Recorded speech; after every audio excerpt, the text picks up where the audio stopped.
بسم اللہ الرحمن الرحیم۔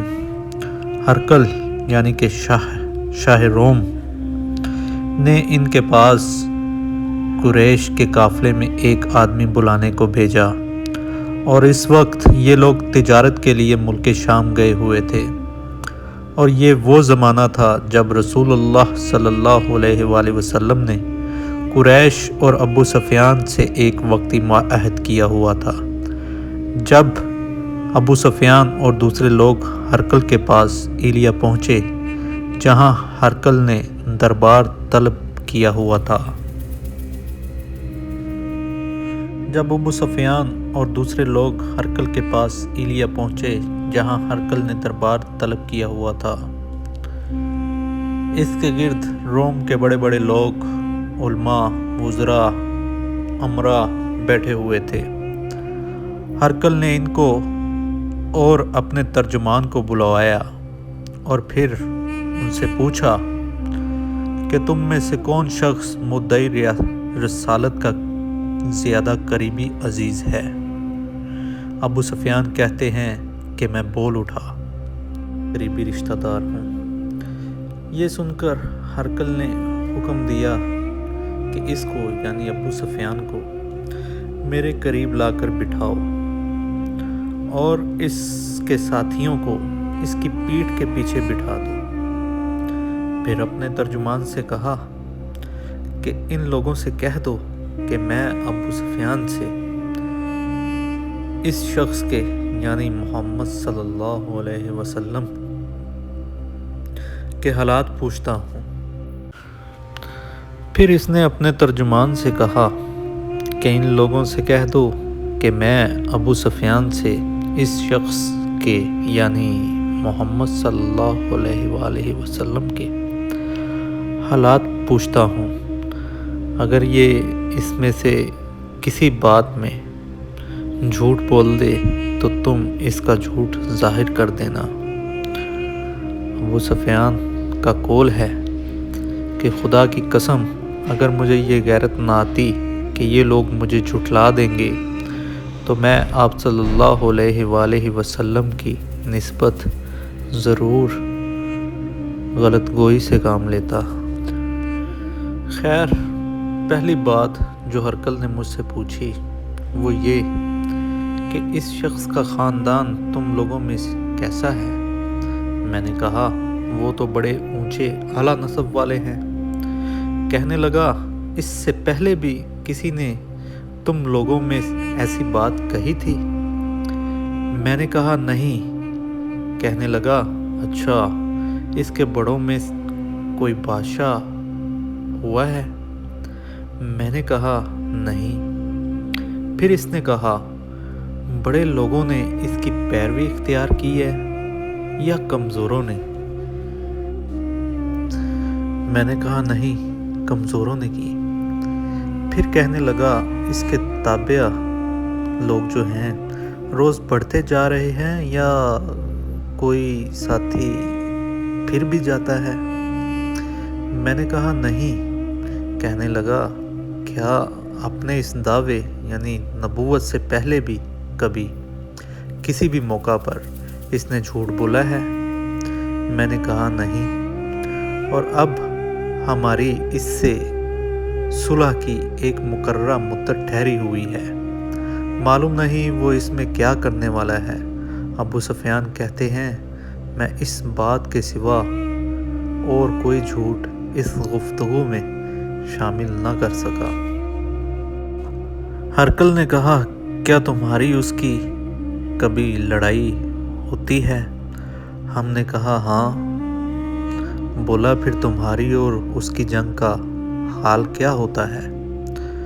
میں نے کہا لڑائی ڈھول کی طرح ہے، کبھی وہ ہم سے میدان جنگ جیت لیتے ہیں اور کبھی ہم ان سے جیت لیتے ہیں۔ ہرقل نے پوچھا وہ تمہیں کس بات کا حکم دیتا ہے؟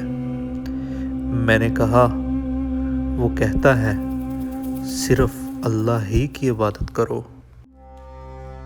اس کا کسی کو شریک مت بناؤ، اور اپنے باپ دادا کے شرک کی باتیں چھوڑ دو، اور ہمیں نماز پڑھنے، سچ بولنے، پرہیزگاری اور صلہ رحمی کا حکم دیتا ہے۔ یہ سب سن کر پھر ہرقل نے اپنے ترجمان سے کہا، ابو سفیان سے کہہ دو، میں نے تم سے اس کا نسب پوچھا تو تم نے کہا کہ وہ ہم میں سے اعلیٰ نسب ہے، اور پیغمبر اپنی قوم میں اعلیٰ نسب سے ہی بھیجے جاتے ہیں۔ میں نے تم سے پوچھا کہ دعویٰ نبوت کی یہ بات تمہارے اندر اس سے پہلے کسی اور نے کی تو تم نے جواب دیا کہ نہیں۔ تب میں نے اپنے دل میں کہا کہ اگر یہ بات اس سے پہلے کسی نے کہی ہوتی تو میں سمجھتا اس شخص نے بھی اسی بات کی تقلید کی ہے جو پہلے کہی جا چکی ہے۔ میں نے کہا، میں نے اس سے پوچھا، اس کے بڑوں میں سے کوئی بادشاہ بھی گزرا ہے؟ تو تم نے کہا نہیں۔ تو میں نے دل میں کہا کہ اگر ان کے بزرگوں میں کوئی بادشاہ ہوا ہوگا تو کہہ دوں گا کہ وہ شخص اس بہانے سے اپنے آباء و اجداد کی بادشاہت اور ان کا ملک دوبارہ حاصل کرنا چاہتا ہے۔ اور میں نے تم سے پوچھا کہ اس بات کے کہنے یعنی پیغمبری کا دعویٰ کرنے سے پہلے تم نے کبھی دروغ کا الزام لگایا ہے؟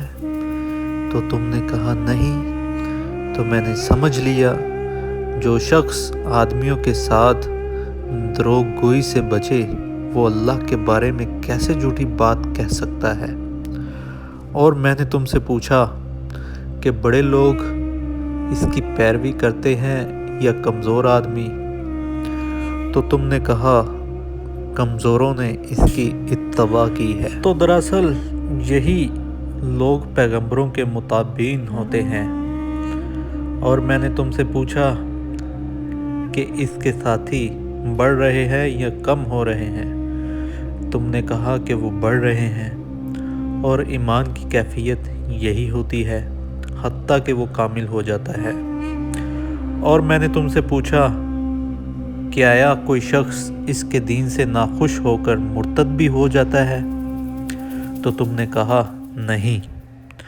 تو ایمان کی خاصیت بھی یہی ہے کہ جن لوگوں کے دلوں میں اس کی مسرت رچ بس جائے وہ اس سے لوٹا نہیں کرتے۔ اور میں نے تم سے پوچھا کہ آیا کبھی وہ عہد شکنی کرتے ہیں؟ تو تم نے کہا نہیں، پیغمبروں کا یہی حال ہوتا ہے، وہ کبھی عہد شکنی نہیں کرتے۔ اور میں نے تم سے کہا کہ وہ شخص تمہیں کس چیز کے لیے کہتے ہیں؟ تو تم نے کہا کہ وہ ہمیں حکم دیتے ہیں کہ اللہ کی عبادت کرو، اس کے ساتھ کسی کو شریک نہ ٹھہراؤ، اور تمہیں بتوں کی پرستش سے روکتے ہیں، سچ بولنے اور پرہیزگاری کا حکم دیتے ہیں۔ لہٰذا اگر یہ باتیں جو تم کہہ رہے ہو سچ ہیں تو عنقریب وہ اس جگہ کا مالک ہو جائے گا کہ جہاں میرے یہ دونوں پاؤں ہیں۔ مجھے معلوم تھا کہ وہ پیغمبر آنے والا ہے، مگر مجھے یہ معلوم نہیں تھا کہ وہ تمہارے اندر ہوگا۔ اگر میں جانتا کہ وہ تمہارے اندر ہوگا، اس تک پہنچ سکوں تو اس سے ملنے کے لیے ہر تکلیف گوارا کرتا۔ اگر میں اس کے پاس ہوتا تو اس کے پاؤں دھوتا۔ ہرقل نے رسول اللہ صلی اللہ علیہ وآلہ وسلم کا وہ خط منگوایا جو آپ صلی اللہ علیہ وسلم نے دحیہ کلبی رضی اللہ تعالیٰ عنہ کے ذریعے حاکم بصرہ کے پاس بھیجا تھا، اور اس نے وہ ہرقل کے پاس بھیج دیا تھا۔ پھر اس کو پڑھا تو اس میں لکھا تھا، اللہ کے نام کے ساتھ شروع جو نہایت مہربان اور رحم والا ہے۔ اللہ کے بندے اور پیغمبر محمد صلی اللہ علیہ وآلہ وسلم سے یہ خط ہے شاہ روم کے لیے، اس شخص پر سلام جو ہدایت کی پیروی کرے۔ اس لیے میں آپ کے سامنے دعوت اسلام پیش کرتا ہوں۔ اگر آپ اسلام لے آئیں گے دین و دنیا میں سلامتی نصیب ہوگی، اللہ آپ کو دوہرا ثواب دے گا، اور اگر آپ میری دعوت سے روح گردانی کریں گے تو آپ کی رعایا کا گناہ بھی آپ پر ہی ہوگا۔ اور اے اہل کتاب، ایک ایسی بات پر آ جاؤ جو ہمارے اور تمہارے درمیان یکساں ہے، وہ یہ کہ ہم اللہ کے سوا کسی کی عبادت نہ کریں اور کسی کو اس کے شریک نہ ٹھہرائیں، اور نہ ہم میں سے کوئی کسی کو خدا کے سوا اپنا رب بنائے۔ پھر اگر وہ اہل کتاب اس بات سے منہ پھیر لیں تو مسلمانوں، تم ان سے کہہ دو کہ تم مانو یا نہ مانو، ہم تو ایک خدا کی عطا گزار ہیں۔ ابو سفیان کہتے ہیں جب ہرقل نے جو کچھ کہنا تھا کہہ دیا اور خط پڑھ کر فارغ ہوا تو اس کے ارد گرد بہت شور و غوغا ہونے ہوا، بہت سی آوازیں اٹھیں اور ہمیں باہر نکال دیا گیا۔ تب میں نے اپنے ساتھیوں سے کہا کہ ابو قبشہ کے بیٹے یعنی کہ حضرت محمد صلی اللہ علیہ وآلہ وسلم کا معاملہ تو بہت بڑھ گیا ہے، دیکھو تو اس نے بنی اصفر یعنی کہ روم کا بادشاہ بھی ڈرتا ہے۔ مجھے اس وقت اس بات کا یقین ہو گیا کہ حضور صلی اللہ علیہ وآلہ وسلم ان قریب غالب ہو کر رہیں گے، حتیٰ کہ اللہ نے مجھے مسلمان کر دیا۔ راوی کا بیان ہے کہ ابن ناطور ایلیا کا حکم ہرقل کا مصاحب اور شام کے نصارہ کالاٹ پادری بیان کرتا ہے کہ ہرقل جب ایلیا آیا ایک دن صبح کو پریشان اٹھا تو اس کے درباریوں نے دریافت کیا کہ آج ہم آپ کی حالت بدلی ہوئی پاتے ہیں، کیا وجہ ہے؟ ابن ناطور کا بیان ہے کہ ہرقل نجومی تھا، علم نجوم میں وہ پوری مہارت رکھتا تھا۔ اس نے اپنے ہم نشینوں کو بتایا کہ میں نے آج رات ستاروں پر نظر ڈالی تو ختنہ کرنے والوں کا بادشاہ ہم پر غالب آ گیا ہے۔ بھلا اس زمانے میں ختنے کون کرتے ہیں؟ انہوں نے کہا کہ یہود کے سوا کوئی ختنہ نہیں کرتا، سو ان کی وجہ سے پریشان نہ ہوں۔ سلطنت کے تمام شہروں میں یہ حکم لکھ بھیجیے کہ وہاں جتنے یہودی ہوں سب قتل کر دیے جائیں۔ وہ لوگ انہی باتوں میں مشغول تھے کہ ہرقل کے پاس ایک آدمی لایا گیا جسے شاہ غسان نے بھیجا تھا۔ اس نے رسول اللہ صلی اللہ علیہ وآلہ وسلم کے حالات بیان کیے۔ جب ہرقل نے سارے حالات سن لیے تو کہا جاؤ کہ جا کر دیکھو کہ وہ ختنہ کیے ہوئے ہیں یا نہیں۔ انہوں نے اسے دیکھا تو بتلایا کہ وہ ختنہ کرتے ہیں۔ تب ہرقل نے کہا کہ یہی محمد صلی اللہ علیہ وآلہ وسلم اس امت کے بادشاہ ہیں جو پیدا ہو چکے ہیں۔ پھر اس نے اپنے ایک دوست کو رومیہ خط لکھا اور وہ بھی علم نجوم میں ہرقل کی طرح ماہر تھا۔ پھر وہاں سے ہرقل حمص چلا گیا۔ ابھی حمص سے نکلا نہیں تھا کہ اس کے دوست کا خط اس کے جواب میں آ گیا۔ اس کی رائے میں بھی حضور صلی اللہ علیہ وآلہ وسلم کے ظہور کے بارے میں ہرقل کے موافق تھی کہ محمد صلی اللہ علیہ وآلہ وسلم واقعی پیغمبر ہیں۔ اس کے بعد ہرقل نے روم کے بڑے آدمیوں کو اپنے حمص کے محل میں طلب کیا اور اس کے حکم سے محل کے دروازے بند کر لیے گئے۔ وہ اپنے خاص محل سے باہر آیا اور کہا، اے روم والو، کیا ہدایت اور کامیابی میں کچھ حصہ تمہارے لیے بھی ہے؟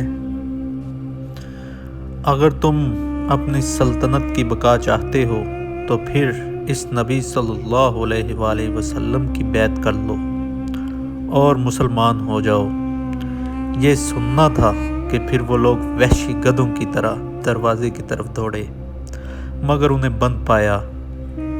آخر جب ہرقل نے اس بات سے ان کی یہ نفرت دیکھی اور ان کے ایمان نہ لانے سے مایوس ہو گیا تو کہنے لگا کہ ان لوگوں کو میرے پاس لاؤ۔ جب وہ دوبارہ آئے تو اس نے کہا، میں نے جو بات کہی تھی اس سے تمہاری دینی پختگی اور آزمائش مقصود تھی، سو وہ میں نے دیکھ لی۔ تب یہ بات سن کر وہ سب اس کے سامنے سجدے میں گر پڑے اور اس سے خوش ہو گئے۔ بالآخر ہرقل کی آخری حالت یہی رہی۔ ابو عبداللہ کہتے ہیں کہ اس حدیث کو صالح بن کیسان، یونس اور معمر نے بھی زہری سے روایت کیا ہے۔